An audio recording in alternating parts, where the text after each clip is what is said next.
Yo, what is going on, Decepticons? Welcome back to my channel, your spot for DJ mixes and gaming. If you do like the fact that both worlds of music and gaming collide, then I hope you hit that like and subscribe button because it does help the channel to grow. I did upload a brand new chillwave mix too, so if you do need some type of soundtrack to go with whatever you're doing, then just head on over to the playlist section. I've got a whole ton of mixes over there. Today, I'm going to be going over a new or somewhat new mod that's been going on in the world of the PlayStation 2, and that is the MX4SIO memory card hack. And what this does is replaces the thumb drive or USB external hard drive option for PS2 Slims. It does also work with the fat PS2. However, you have so many more options with the fat PS2 as far as playing your backups. So I would recommend this if you just have the PS2 Slim. What this is it's a memory card that has some soldering and a cut chip inside. And what happens is it allows you to plug in your SD card into the bottom of the MX4SIO, and then you just plug it into your PS2 Slim on the second memory card slot, and you're pretty much good to go. I do have these other memory cards here because I wanted to bring up a couple of things.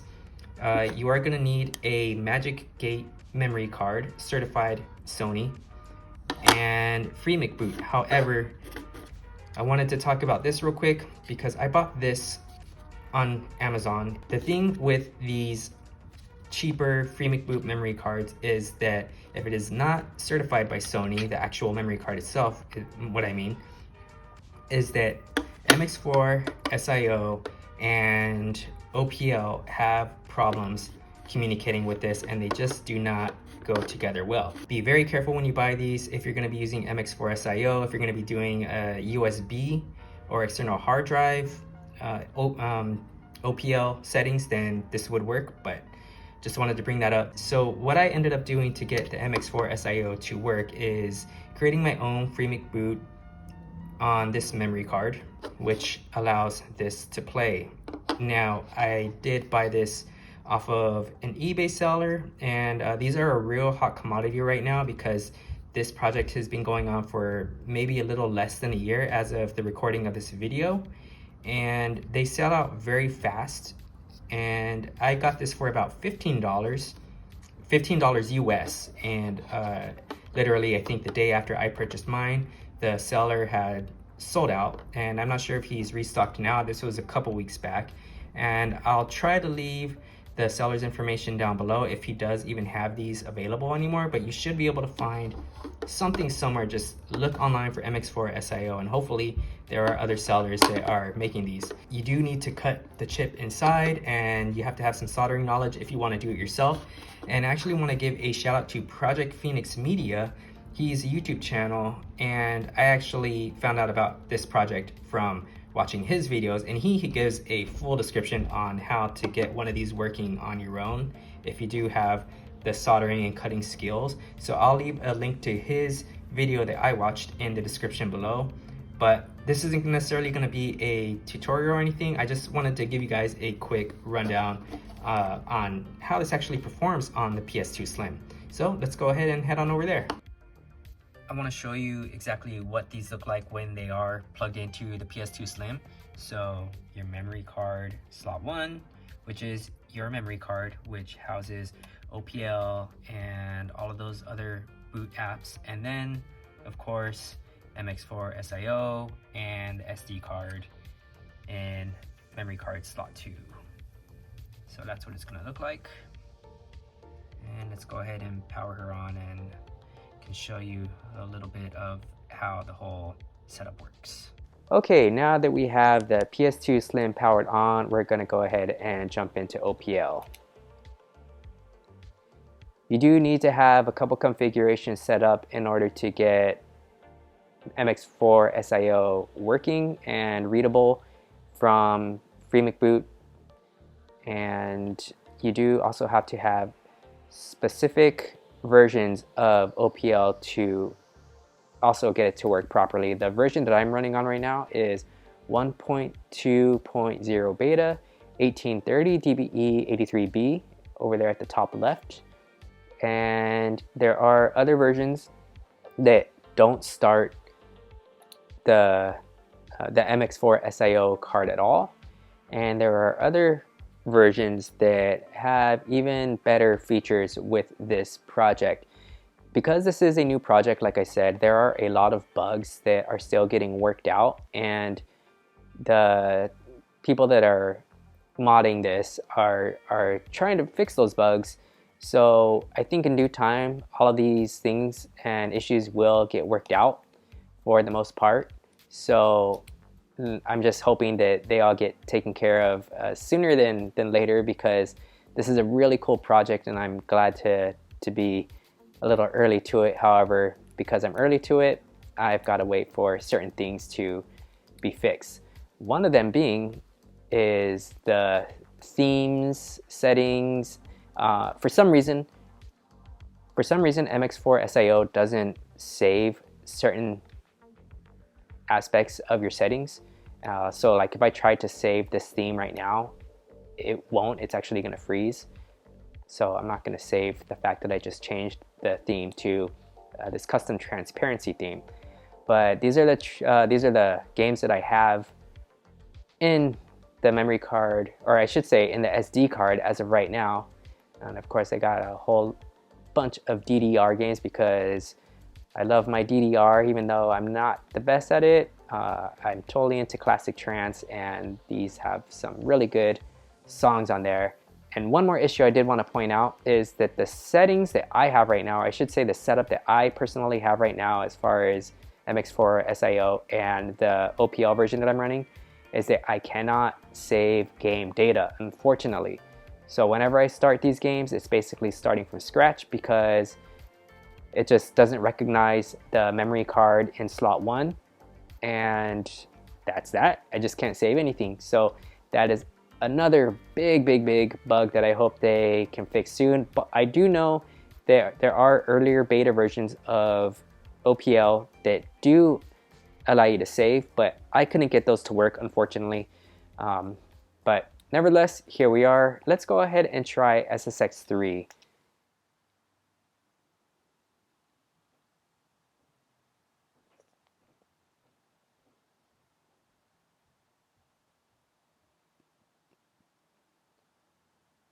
So MX4SIO does load quicker than a USB thumb drive or USB external hard drive. And I know that some of the, see, there's the memory card issue that I was telling you about. I'm just gonna go forward and not have it try to save because it's not gonna, it's just gonna keep asking me the same question. But this does load faster, like I said, and some of the full motion video parts of the games run better. They run a little bit faster. I did notice on Shaolin Monks though, there is some stuttering, but I'll show you that in a while. But we're just gonna go through a little bit of the full motion video right here and see how this plays. The eyes and ears of SSX for spectators and competitors alike. Broadcasting live from my nifty little sound booth with access to This is all pre-rendered, so I think it's a pretty good test of how this runs.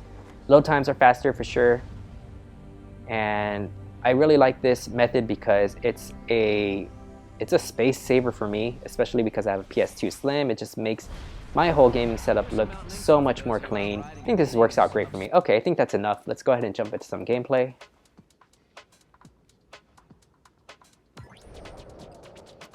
Okay, let's go to single event. Go with my boy Mac. One, and let's do a race. Let's have a bunch of stuff going on.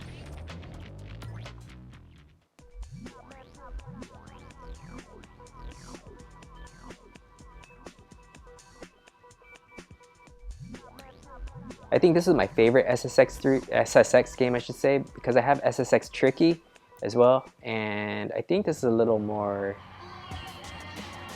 gamer friendly as far as controls go, because I seem to pull off a lot more moves on this than on Tricky. You're listening to Radio Big. Except that was a really bad example. There we go. So as far as the controls, as far as like any lag or anything like that, nothing seems to be wrong there. I don't see any stuttering. Sounds seem pretty good. I was gonna say sounds sound pretty good. Sounds seem pretty good. If not perfect, and it's flawless.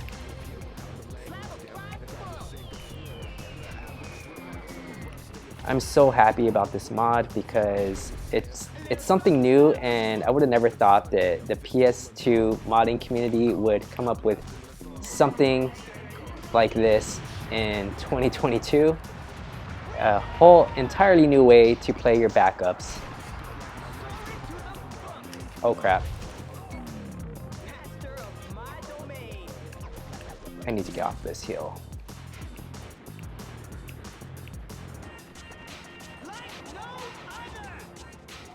But this is pretty badass.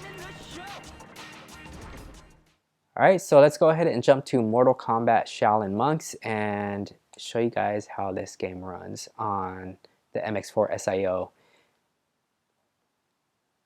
I guess I should mention that the size of my SD card is 64 gigs. I have read online that there have been SD cards the size of 120 something gigs, and I believe even higher that work. So I don't think the size of the SD cards is that important.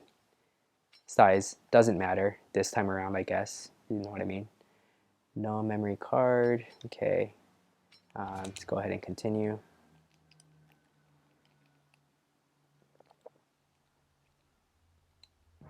Press start. Okay, we're gonna start the single player, and we're gonna go with Kung Lao. Only lasted a short amount of time in the recent Mortal Kombat movie, which sucks, unless he's gonna be resurrected somehow for the next movies. Hopefully he will, because he was badass and just died off too damn quick. Alright, so now you're going to see some full motion video again, but this does stutter, has some lag.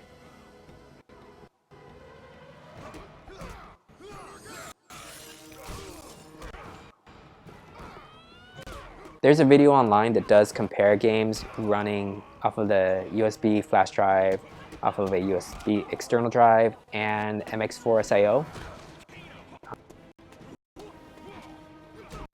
If you look that up on YouTube, you should be able to find it. I don't remember the exact person that uploaded it or did the video, but it's very informative, so I highly suggest that you go check it out. So anyways, stuttering, but once we get into the actual gameplay, it's totally fine.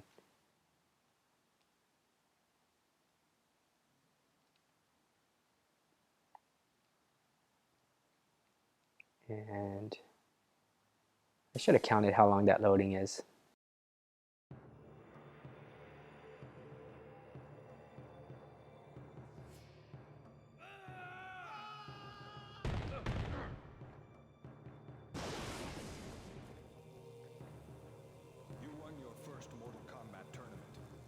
Alright, let's just jump into gameplay. Oh yeah, we can't skip this, can we? It's not full motion video. This is Goro's lair. It is one of Shang Tsung's traps. You must find your way off the island before it crumbles into the sea. Make your way to the Wuxi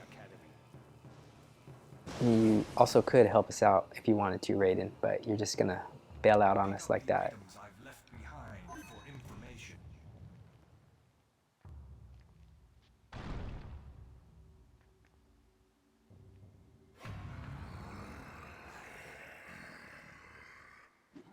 These beasts are unworthy.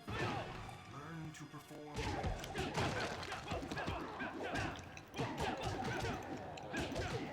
Again, gameplay is perfect. No issues with the control. No lag or anything like that.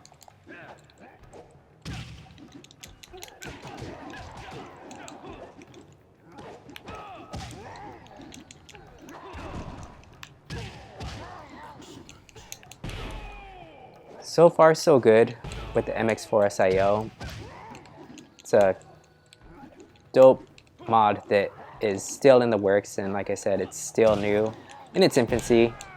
some bugs to be fixed, and I'm pretty sure those are going to get worked out pretty soon. And if you have a PS2 Slim, again, I would recommend this as opposed to a thumb drive or external hard drive, because this does load faster, and again, it's a space saver. And if you have the fat PS2, you're more than welcome to do this mod and use this method, but I'd highly suggest doing like a network mod, because that seems to be the fastest way to be able to play your backups. But that's gonna do it for this video. I just wanted to give you guys a heads up of what's going on in the PS2 modding community, and I just wanted to be early to this party as well, as far as the option to playing my backups. But if you have any questions, go ahead and leave them down in the comments below, and if I don't get back to you quickly, you can always join our Discord. We have a lot of helpful people on there. All right, and I guess that's it for this episode. Till next time, y'all. Peace.